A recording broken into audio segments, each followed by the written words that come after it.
जानते हैं हर व्यक्ति दुखी क्यों है? बहुत बड़ा कारण है।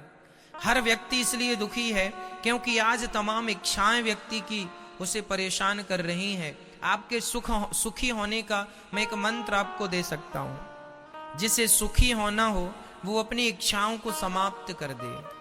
चाह गई चिंता मिटी मनवा वे परवाह, जिसको कछु ना चाहिए सो ही साहन साह। जब कुछ नहीं चाहिए तो आपको सब कुछ मिल जाता है, और कुछ चाहिए तो आपको कुछ नहीं मिलता। इसलिए चाह ही मिटा दो। चाह जी से लगी जी जरा हो गया, चाह हरि से लगी जी हरा हो गया। चाह इनकी हमें हरदम चाहिए, और अगर ये चाहे हमें तो फिर क्या चाहिए।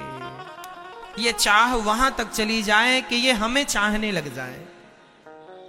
हम क्या चाहते हैं? हम संसार के तुच्छ प्राणी हैं। हम पत्नी पति परिवार बेटा बेटी मकान पद प्रतिष्ठा, हम घर दुकान मकान के पीछे पड़ रहे हैं। अरे भगवान को चाहो। ये संसार का चाहना कोई चाहना है? किसान गेहूं बोता है तो गेहूं तो काटता ही है, पर गेहूं के संग एक चीज उसे फ्री में मिलती है। क्या क्या? भूसा, भूस। जैसे किसान भूसा के लिए गेहूं नहीं बोता, बोता है गेहूं के लिए, पर गेहूं तो मिलती ही मिलती है, संग उसे फ्री में क्या मिलता है? भूसा। उसी प्रकार ये मनुष्य का शरीर तुमने भगवान को पाने के लिए जन्म लिया है, भगवान को पाने के लिए मनुष्य का शरीर धारण किया है। अरे भगवान को पाने के लक्ष्य से चलते रहो तो संसार का सुख वैभव प्रतिष्ठा पति पत्नी बेटा बेटी भूसे की तरह है, ये तो मिलेंगे ही। अरे गेहूं मिलेगी तो भूसा जाएगा कहां? भगवान मिलेंगे तो ये संसार का सुख जाएगा, ये तो मिलेगा ही मिलेगा। लेकिन विडंबना ये है कि हम उस भगवान को छोड़कर भूसे के पीछे भाग रहे। हमें तो भूसा दे दो, भूसा दे दो। ये पत्नी पति बेटा बेटी पैसा पद प्रतिष्ठा जिसके पीछे आप भाग रहे हो, मैं ये नहीं कहता कि पैसे ना कमाओ, कर्म करना बुरा नहीं है, पैसे कमाना बुरा नहीं है, पर उस पैसे में आसक्ति रखना बुरा है। समझ रहे हैं? दो बातें हैं यहां पर। नहीं समझोगे सही तरीके से तो मेरी बात का गलत अर्थ हो जाएगा। पैसा कमाना बुरा नहीं है, मैं ये नहीं कहता कि आप हाथ पे हाथ रखे बैठ जाओ, ऐसे में तो अकर्मण्यता आ जाएगी। पैसा खूब कमाइए, काम खूब कीजिए, पसीना खूब बहाइए, पर जो धन के पीछे आप पागल हैं वो पागलपन धन के पीछे ना होकर वो पागलपन भगवान के पीछे हो तो जीवन संवर जाएगा। वो पागलपन ना हो धन से। हम ये नहीं कहते कि पैसा ना कमाओ, खूब पैसा कमाओ, भगवान करें आपके पास करोड़ों हो अरबों हो खरबों हो, लेकिन उसमें रत्ती भर भी मोहब्बत ना हो। प्रेम तो भगवान से ही हो। पैसे से प्रेम कर लोगे तो किसी का कोई फायदा नहीं है। बताओ, कर लो ना पैसे से प्रेम, है तो आप लोगों को पैसों से प्रेम, क्या फायदा हुआ? और मीराबाई ने पैसों से मोह हटाकर भगवान में मन लगाया।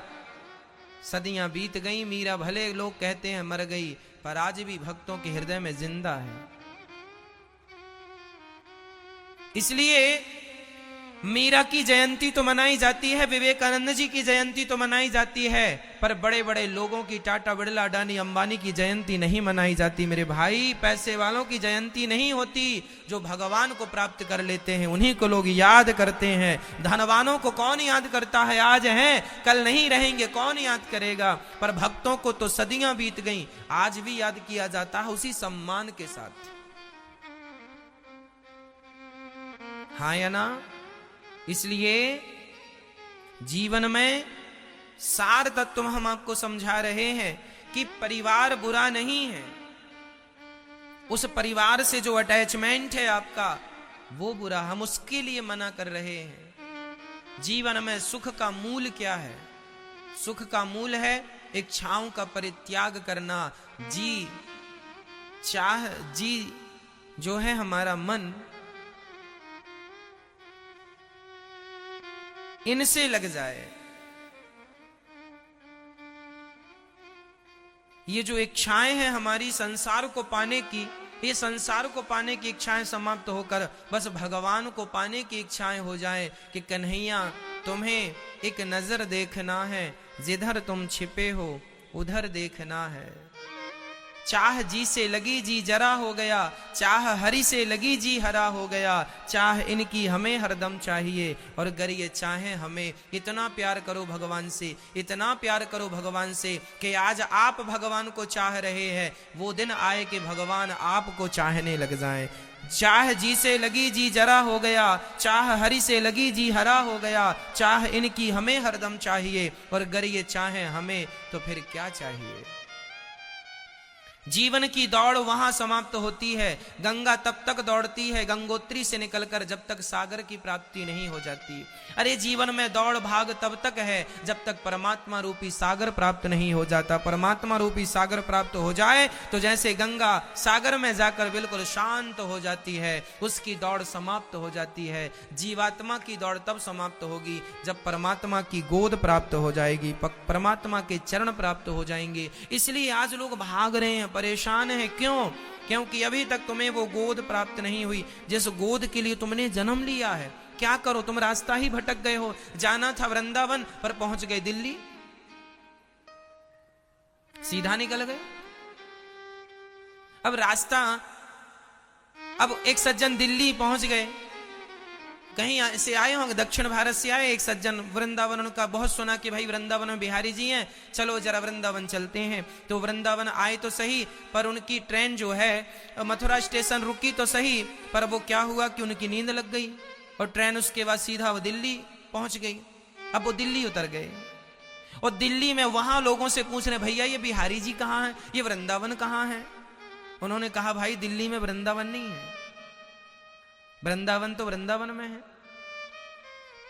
आप गलत जगह पर पता ढूंढ रहे हैं।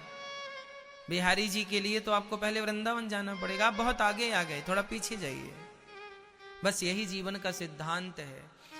हम लोग जिस परमात्मा को पाने के लिए आए थे वो तो पीछे रह गया, हम लोग बहुत आगे निकल आए। पति पत्नी परिवार की खोज करते आगे निकल आए और अब पति पत्नी परिवार में उलझ कर पूछ रहे भैया भगवान कहाँ है। अरे भगवान को पाना है तो जरा पीछे जाओ। पीछे जाने का अर्थ है इनसे मन हटाओ और भगवान के चरणों में मन लगाओ और फिर वहां प्रेम करो। अभी तुम प्रेम कर रहे हो पत्नी से, पति से, बेटी से, बेटा से, धन से, दौलत से। वही प्यार जो पत्नी और पति और परिवार से है वही प्यार भगवान से होगा तो काम बनेगा। प्यार अलग से नहीं होता, प्रेम अलग से नहीं लाना कहीं से। जितना हमारा संसार से है उतना भगवान से हो जाए। मीराबाई भगवान से प्यार करती थी, नरसिंह मेहता भगवान से प्यार करते थे। तो भगवान से प्यार हो जाए तो ना काम होगा। अब हमारा प्यार तो जमाने भर से है, इनसे भी प्यार, इनसे भी प्यार, इनसे भी प्यार।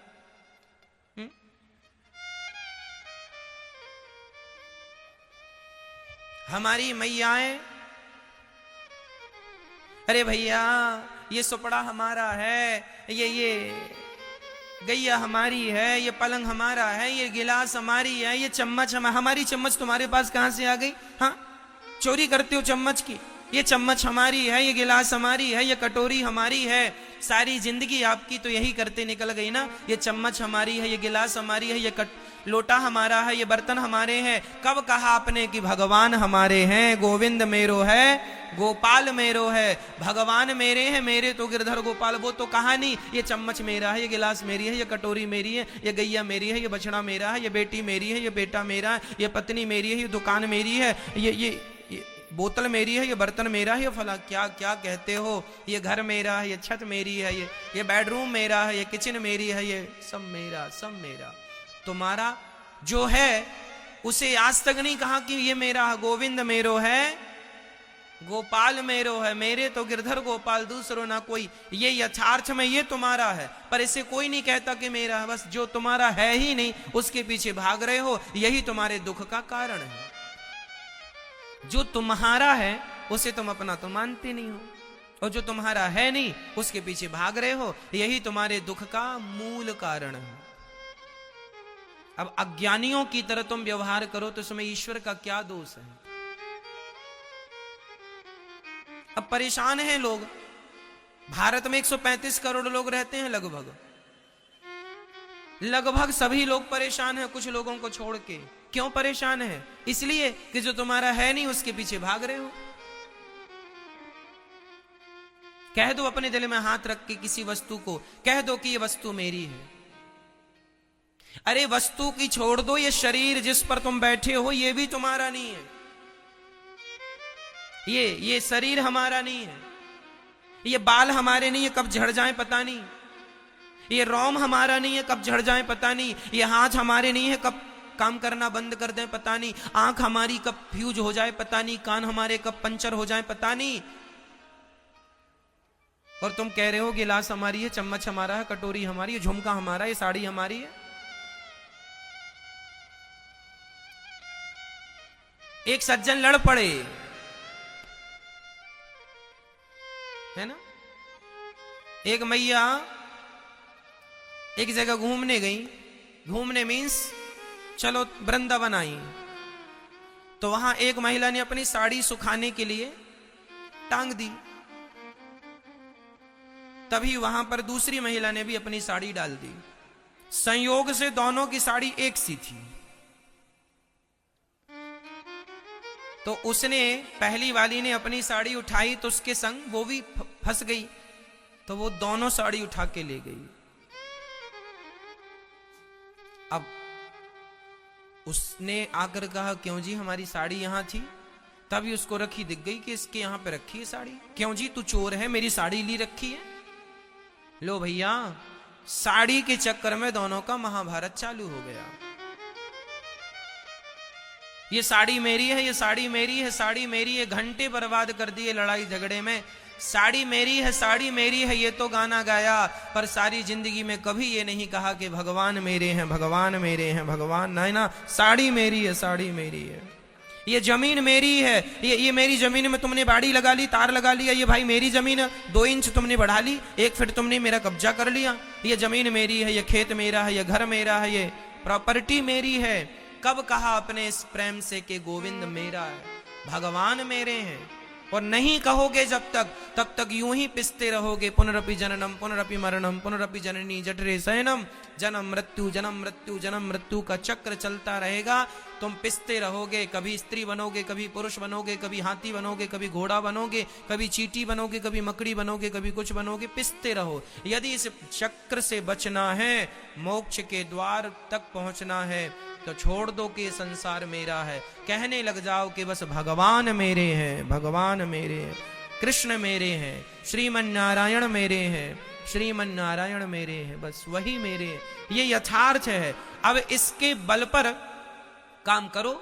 मैं बिल्कुल फिर से दोहरा दूं कि मैं ये बिल्कुल नहीं कहना चाहता कि आप अकर्मण्य हो जाएं। काम करें, पत्नी के संग रहें, पर भाव यही रहे कि ये पत्नी मेरी संपत्ति नहीं, ये तो ईश्वर की संपत्ति है। ये बेटा मेरा नहीं, ये भगवान का दिया प्रसाद है। ये दुकान मेरी नहीं, ये दुकान परमात्मा का दी प्रसाद है। हम तो एक मैनेजमेंट कर रहे हैं समाज। मैनेजर जो होता है बैंक का, क्या वो बैंक उस मैनेजर की होती है?